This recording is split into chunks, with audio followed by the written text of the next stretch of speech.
আজি মই সমাজ বিজ্ঞানৰ ইতিহাস খণ্ডৰ ৫ম অধ্যায় ভাৰত আৰু উত্তৰ পূৰ্বাঞ্চলৰ সাংস্কৃতিক ঐতিহ্যৰ MCQ লৈ আহিছোঁ। ব'লা আৰম্ভ কৰোঁ।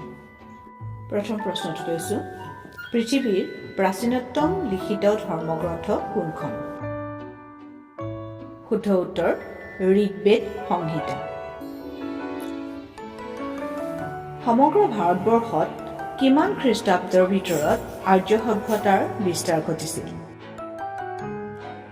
শুদ্ধ উত্তৰ খ্ৰীষ্টপূৰ্ব ৪ৰ্থ শতিকাৰ ভিতৰত। ভাৰতীয় সংবিধানত তালিকাভুক্ত কৰা অনুসূচিত জনজাতিৰ সংখ্যা কিমান?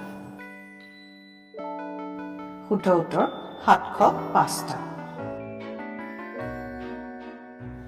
ভাৰতীয় সংবিধানত চৰকাৰী ভাষা হিচাপে কিমানটা ভাষাক স্বীকৃতি প্ৰদান কৰা হৈছিল?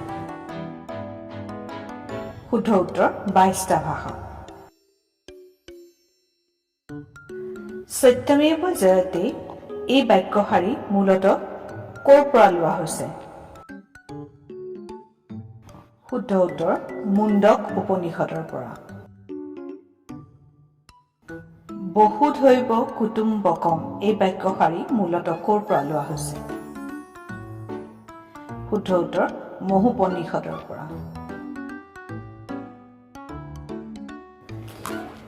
ভাৰত সম্ভেদ নামৰ গ্ৰন্থখন কোনে ৰচনা কৰিছিল? শুদ্ধ উত্তৰ জৱাহৰলাল নেহৰুৱে।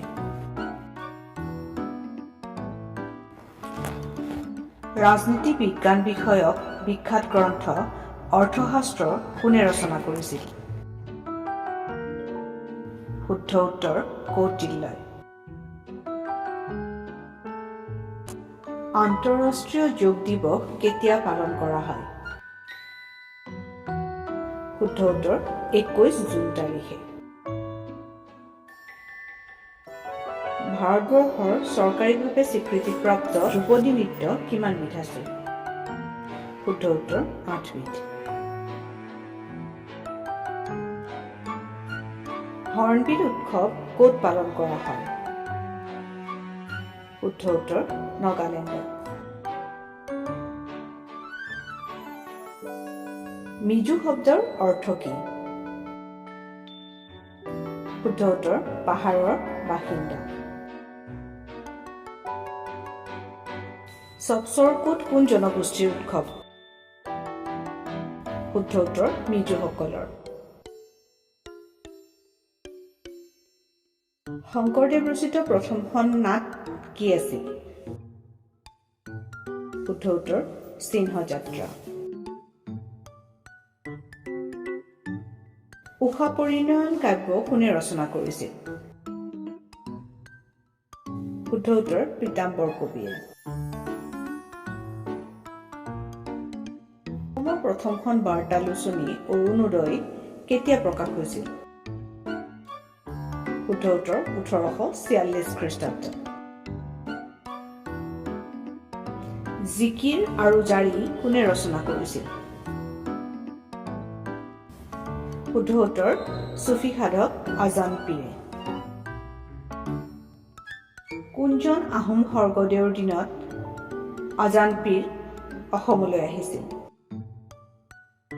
শুদ্ধ উত্তৰ গদাধৰ সিংহৰ দিনত।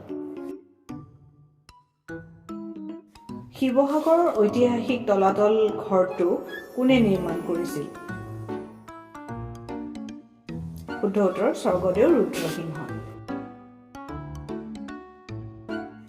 সিন্ধু সভ্যতাৰ ঘাই নিৰ্মাতা বুলি কাক কোৱা হয়? শুদ্ধ উত্তৰ দ্ৰাবিড়সকলক।